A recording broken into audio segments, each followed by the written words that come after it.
was that sound? Yeah. Hello? Hello out Can't there. hear you on the other one, but whatever. There we go. How you doing, Buzz? Right on. Oh, yeah, sure. They like him. Like him. Oh, don't leave me out. All right. Yeah, we're completely not professional here. Live on Facebook and TikTok. Hi, everybody. David Burrows and my good friend that makes me look great, Connor Burke. How are you, buddy? I'm good. How are you, my friend? Oh, wow. Again, I had trouble coming here today because I wanted to hop on my motorcycle and ride the bike here, but I don't know that I can do that in a scorching hot. in, I like in a it. tie I like or whatever. The purple shirt's fantastic. I dressed myself because Jennifer, she's golfing she was today. against it today? Oh, okay. So, well, she didn't have a say. She wasn't home, right, well, so I think you did all right. I think I passed. Hello from Halifax. Karen says sounds good. All right. Hello from Sarnia. Thanks, Mom. I don't know. I just want to. I need to hear you a little better. In this one? Yeah, I don't know. Hang on. Tried to get her as close as.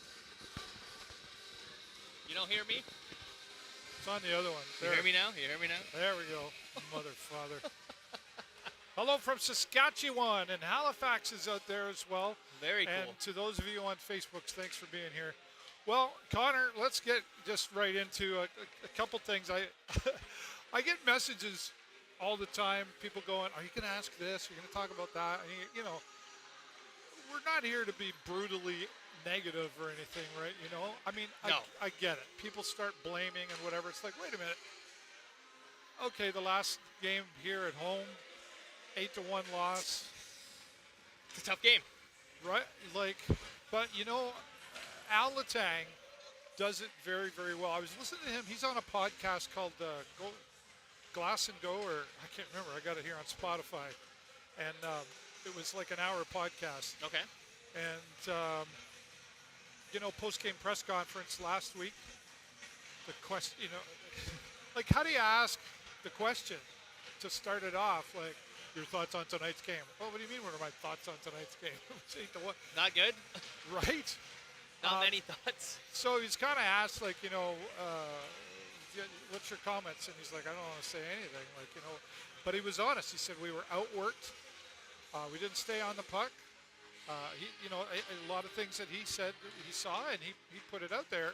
And then one of the media fellas said, could you chalk this up to, you know, the boys haven't played, they're just getting used to each other still. And he said, no, we've been playing like summer, like through all of this. What did you see in that game? No. Same. Not a lot of positive notes, I'd say, but tough. It's tough. It is tough to find positive things to say about that. And then they went away to St. Marie on Sunday, and they lost there again. But it's tough. I think we're down a good man in Diorio, but it's no excuse. I don't think at the end of the day, there's been some lineup decisions that maybe have been questioned a little bit, like. I know, for me, it sounds like it's just a biased opinion, but I think from a lot of people, putting Karimov not even on the ice last Sunday, and now he's back to the fourth line again after, I don't know, arguably, it's the eye test, and I guess, you know, you're going to take my word for it, but I think he's probably one of the hardest working players out there, so I don't really understand maybe punishing him as much as he's been. So, you know, and you hear the noise after two losses. It's the first time since 2019, 2020 that we started the season 0-2. Yeah. And now we're on a homestand, 2 games and a chance to go. Well, it's tough too because as a fan, I think we're standing there. You know, like we go back to a couple of years ago against London, coming as far as we did, and missed it by that much, you know. But the fans that we've often talked about who've been loyal to this, but it's starting to feel a little bit like they're like, oh, come on, right? You know, like it's frustrating to, can't you just, but it's still early in this season as well. We got 11 new players on the team. And I get it, I'm not making excuses, but 11 new players on the team. There's some gelling that has to come together out there, but like Al Letang said, we've been playing together. It's one of the things I heard him talking about, and often I've heard him talk about, is habits, creating habits. And habits take time to build and to put it into place. You can talk about the habits and you can go out and do all the drills you want, But until those become regular, strong habits, it's not likely to see a change. Yeah, and you don't want to rely just on that, because you wonder what the time limit is on Well, building a good habit, right. whether it's 5 games, 7 games, or 10 games. It's, or a couple of years. or like as it has been. Yeah, like a lot of these players have played together already. Like, this is Edward's second year. This is Ryan Brown's third year. We have a lot of players that are returning. I know there's 11 new players, but there is a lot of players that know the system and that have been here for a while, and maybe need to grab hold of the reins and don't realize just yet that they are relied on that much, but probably will be for sure going into this year. Let's go over to TikTok and say again hello from Saskatchewan. And Troll says, Sarnia Sting, my fave team. We like to hear that. Mine too. My goodness. Some people must be really bored. Hello, Sudbury's in the house. All right. Sudbury is in the house, Sudbury, actually. There's quite a few here, actually, from Sudbury. Are you, Sudbury, Scott, are you, like, in Sudbury right now, or are you down here with the group or whatever? Let us know where you're watching from on TikTok and Facebook. We welcome you here as well. Let's talk about a new addition that I think is, new additions are always exciting, but we talk about Ben Pickle here, right? This guy is known to be kind of a gritty, high-energy player, and not a ton of height. I think he's like 5'9". Yeah, he's not very big, like that. 187 pounds. Yeah, he's an overager. I Yeah. could see that might have been one of another. He's 20, right? Yeah, 20, another decision that's like, I don't know what the full story was with Dalen Moses, but he was an overager that had even a bit of size on a guy like Ben Pickle. So you wonder what was behind the scenes there, but you get rid of an overager, you trade for another one. He's a welcome addition for sure, but you just wonder what he can contribute at this point in his career. Well, I mean, I'm reading here, it's like a high work ethic, lots of speed, and a lot of the scouts were talking about his ability to force turnovers, which I think is something maybe that we need a little bit more of here on this team. A lot more puck possession would be ideal for sure, at the very least. So, maybe this, and sometimes, we always try to analyze, like, why did they make that trade? Sometimes there's a long-term goal there, but this isn't much of a long-term goal if he's an overager. So, your guess is as good as mine. Yeah, it's a bit of a head-scratcher, but we'll see what he can contribute to this team. We're always excited for a new addition. Well, we're kind of at that stage, like like last week, people would say to me, "Well, what do you think?" And I said, "Well, so far we're in first place." Well, can't say that anymore. And no. Dylan Lukey has been resigned. Actually, I'm not. Another decision that.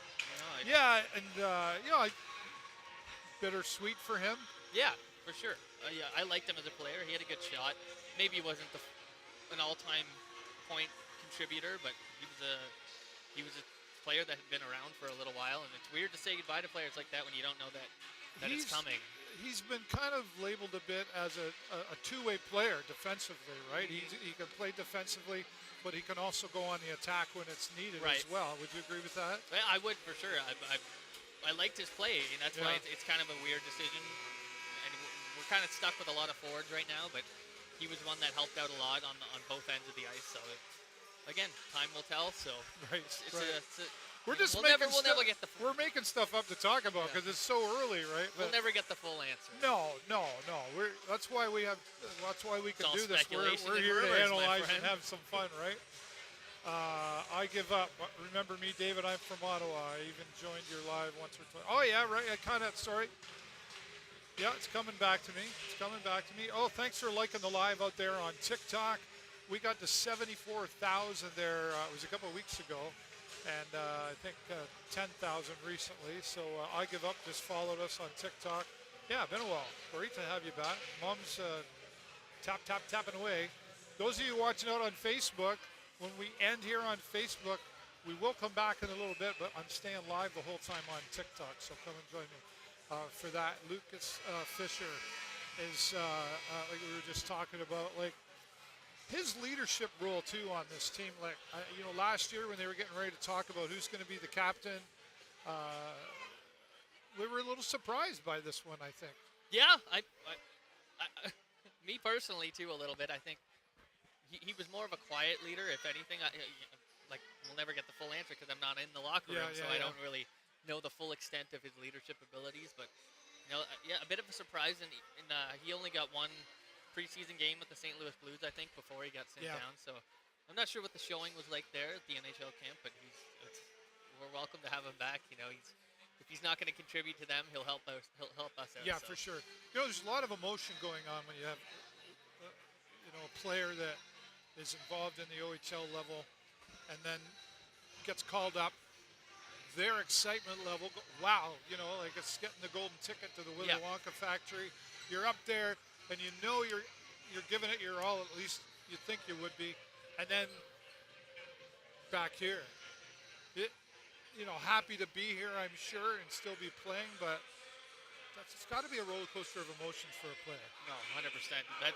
Especially at a young age. Yeah, well, there's a lot of players. They probably want to give their all to this entire career, this portion of their career, but no one wants to be in a junior arena forever. There's only 4,000 fans. You get 10,000 if you're a Knights player, but everyone wants to go to the NHL. Everyone wants to go to the next level. So, regardless of how much you want to contribute and be a part of a junior team in their community, it's the next step in your career is always on the horizon. So, I couldn't imagine how heartbreaking it is to have to come back to good old Sarnia when you're on your way to the big leagues.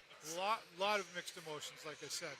But, now that this is happening, you kind of go like, okay, they haven't won a game yet, preseason or regular.